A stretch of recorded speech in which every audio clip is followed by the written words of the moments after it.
Tinuod na siya no, daghan gitag na monitor nga mga complaints or mga pangutana kung nganong nisaka gid ang ilahang nadawat nga mga billing statement. Actually, ang atuag yung overall price gid karong bulan sa January, medyo mas mahal gid siya no. Ang presyo nato na sa 10.7775 per kilowatt hour sa ato ang mga residential customer, or that's around 1 peso kapin nga pagsaka. Pero ato lang yung pagpaklaro nga ang aspeto sa pagsaka sa atong presyo sa kuryente, dili na siya nga ingon lang kay sukote-kuto lang gyud nga concern. Sa karong atong bulan sa January nato nga gipasa nga presyo, ang factor din nga maingon natong main reason yun is ang pagmahal mismo sa kuryente nga ato ang gipalit.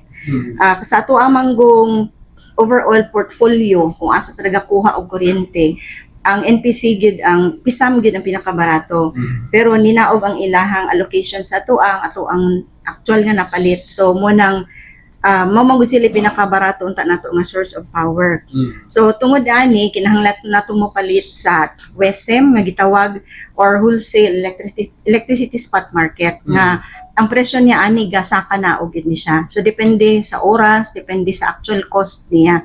So kani sila ang main driver nato gyud nga nung nisaka ang ato ang presyo sa January 2026. Ikaduha, na ay mga charges nga gi-implement ang national government, akong balikon, national government ang nagpakolekta ani sa atoa. Naa din na ang kanang fit all nga gitawag o kaning GIA all. So kaning duha ka component, duha ka charges, ang iyahang katuyuan ana is to support the producer sa mga planta nga nagatukod using renewable energy.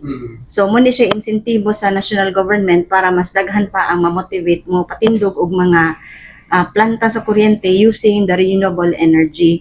So kani siya atong balikon no, pass-through charges, meaning kolektahon sa Coteco to ihara pud ni siyang i-remit sa nagkalain-lain nga mga ahensya sa gobyerno. So mo to siya number 1 factor, nisaka gyud atong presyo tungod kay mas mahal ang kuryente nga atong napalit. Ikaduha din ha, considering pod ang nilabay nga bulan is panahon gid na siya sa ating tapok sa mga panimalay. So amo sigurong advice, first thing is please check your actual kilowatt hour consumption. Makita nato na siya sa atong billing statement. Ikumpara ninyo sa inyong billing month of November.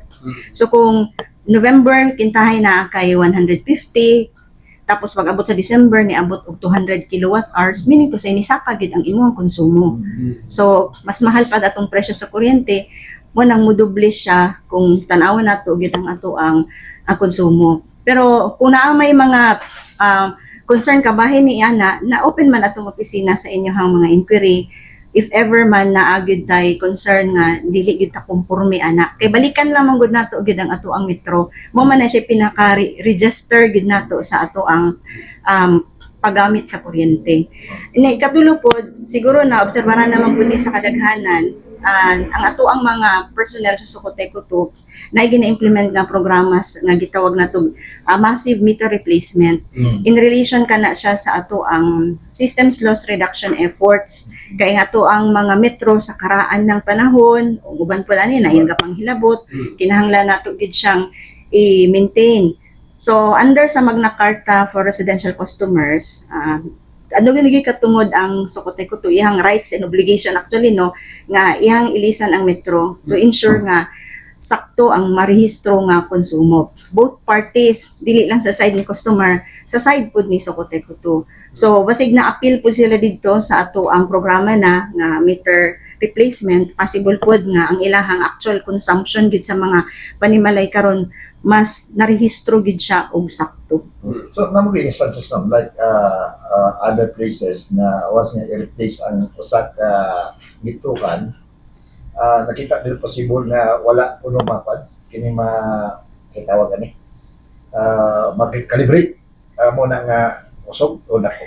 Dili po ang ato ang manggong ang Socoteco wala ga calibrate og metro no, ERC, Energy Regulatory Commission. So kanang metro nato nga nagikan sa ERC, ilahan ng tested silyado nila na di ta pwede manghilabot ana. Naalang pud tay validation checking ana sa iyahang accuracy. So kung naa may mga reklamo, example sa mga consumption, ato ana siyang ginatest sa ato ang meter shop kung kana bang metro nga ginareklamo is accurate pa ba within the allowable standard ni ERC. So kung halimbawa na depekto or unsa man ang reason, pwede siyang i-replace. Na ako ibang customer nga dili gyud ko musugot anang inyong assessment, then that's the time nga si ERC ang mo resolve sa kana nga mga complaints. So sa ato gawas ani karon klaro na to. Ang increase na to sa gipatuman karon mo to nga naay usa ka kuryente. Naa siya sa 1.11 pesos per kilowatt hour para sa residential customers. So again, dabalik ko na ko nga ang presyo ni Socoteco to for so many years wala na siya ni saka gid no. Ang driver nga nung mosaka na og atong presyo kung ang ato ang actual nga gipalitan og kuryente nagbarato ba o nagmahal. Yes, in this case na ay additional charges gipakolekta ang gobyerno sa ato in the form of FIT oil and GIA oil charges. So pila po no?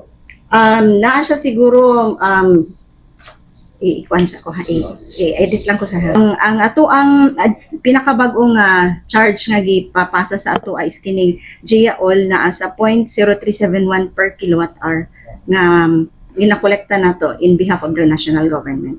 Okay. So at least maklaro na to sa mga tao ma'am nga naay gamay nga increase lang sa kwan. Magmatter gid siya no kung sa kauna kung unsa kadako ang inyong ang increase. Again tan-awon pud gid nato ang actual consumption para in fairness pud sa to nga naatay first level of understanding ba nga bago na to ipasa siguro dayon nga kita ang nagkamali o naamoy gibuhat and so on tan-awon sa nato atong actual consumption. Makita nato na siya baliki palihog inyong November billing kilowatt hours and then compare nato sa December billing nato nga nadawat nga SOA. So kining balikan po nato mo kadto sa PISAM di ba palitan PISAM na increase na kay napakay ang gobyerno. Mubalik naman sa normal once nga mo sila mo pamarato sila sa ilang presyo. Ang PISAM ang explanation nato aning PISAM mupalit manggutaan sa ilaha kung pila ang ilahang ma-allocate sa ato apod nga kuryente kay dili man lang kita ang gapalit pud no all over Mindanao nagapalit pud na sa ilaha so ilara pud nang i-appropriate kung pila ilahang mahatag sa ato pero basically si PISAM gyud ang pinakabarato nato nga source of power. So kung naa siya sa kanunay sa ato ang energy portfolio, usa na siya sa reason nga nung nagpabilin si Socoteco to nga barato gid siya if you compare it in the rest of Mindanao. So bago po siguro nato siya tan-awon nga localize lang kayo ato ang panglantaw, barato o mahal ang presyo. Also check other areas kung pila ilahang rates kay bintaha gid barato ta. So katong ginagawa na to gawasan na sa PISAM kung barato ta kung mukan sa mo sa PISAM. Hopefully kay ang ato ang manggong allocate ang ato ang manggong pagpalit og kuryente na aman tay kontrata. So kung mausa ka unta ang level of electricity nga gina-produce ni PISAM magpaday mo na og siya pero considering karon no padulong baya ang summer months unya ang PISAM baya nagagamit og tubig in majority sa iyang mga planta so factor pud na siya gani ini nagabalik ato ang reminder nga naatay proactive dapat pud nga buhaton ug kana siya ang pag-save pud og kuryente kinahanglan nato to do our share as well to compromise on our end para mabantayan nato gyud ang ato ang balayron at the end of the month napud tay conscious effort nga napud tay saving nga ginabuhat sa paggamit nato kuryente not necessarily to sacrifice the convenience no kay mao ba ni purpose nato especially init kay atong lugar pero tan-awon pud gyud nato nga sa ato ang paggamit naa gyud na siya bayad. So, dapat po natong i-consider ang ato ang level of usage sa ato ang balayran at the end of the month. Okay. So, dito sa Pikas, ma'am, daghan mo tag mga dagkong customer ang Socoteco na wala maservisyohan? Dili ta kaingon kung naabay naabay mga bag-o or mga dagko nga mga business no kaya as far as our data would reveal usa man ta sa pinakadako gyud sa tibok Pilipinas. So dili na siya tungod kay residential lang atong gina-serve daghan ta og mga dagkong mga planta na daghang dagko nga mga ang kategory man gud ana nga gitawag sa ilaha as to customer type is mga higher voltage customers. So ubay-ubay ato ang mga customers ani kung naaman siguro wala na serve, siguro ilahang decision not to avail of electricity through Socoteco 2. Kay ang government pampod na mga programa nga nag-aalaw ana sa ilaha. Sa maaning ARCOA nga gitawag, kung halimbawa ang usa ka kumpanya mabag-uman na siya umadaan, naas kung na-meet niya ang certain level nga ginagamit ng kuryente, pwede siyang mo bulag kay Socoteco 2 or directly siya mo palit dito sa WSM. Pero kini sila, direct niya sa NGCP o self-generate lang niya sila? Usually, ang mga nag-ARCOA, isa pa lang manggod, no, ang official nga to na nag-switch na customer, as we know, nagpalit sila through NGCP, na sila'y retailer, kumbaga, no, na sila'y another party nga ginapalitan nila og kuryente. Pero kini siya sa WSM good wholesale electricity spot market, not directly to NGCP. Operator man si NGCP sa atong transmission, pero si WSM ang nag-operate sa spot market. Pero kini sila kung mga dagko sila moagi sa Socoteco, wala pa rin sila yung mga system goals na nakatampo, ana? Ang ilaha ani na ay mga charges nga ilaha gyapon bayaran kung mogamit sila atong linya. So inclusive na din ang possible nga mga fixed charges nga ilahang bayaran kung mogamit sila ato ang linya. So, usap mo, balikan na to. Panawagan mo sa mga katauhan, regarding kahit nga pag-alsa sa kuryente, kay Kurat yung nagana. So, ang amo alang, in as much as we truly understand no ang kinigong pagkakurat, mga pangutana, uban po na yung kasuko. So we totally understand kay syempre wala man ta naanad nga mahal ato ang presyo sa kuryente, pero balikon lang nato na sa karon nga sitwasyon, actually since November, December nagsaka naman good atong rate kay similar ang ilahang reason. Una ni kunhod ang atong allocation from NPCP-SAM, which is our cheapest source of power, tungod po sa probably condition sa panahon, nag-reduce ang ilahang production sa kuryente. So kinanglan nato mapalit sa wholesale electricity spot market para malikayan nato ng deficiency sa power supply.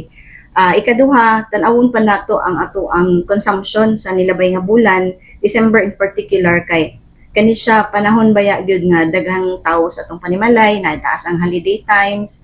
Then probably na may mga okasyon, tan-aw na to, please check the November and December kilowatt hour consumption and compare kung naabagay pagsaka. Ikatulo, na ay additional charges nga gipasa ang government sa to ang ato ang kolektahon.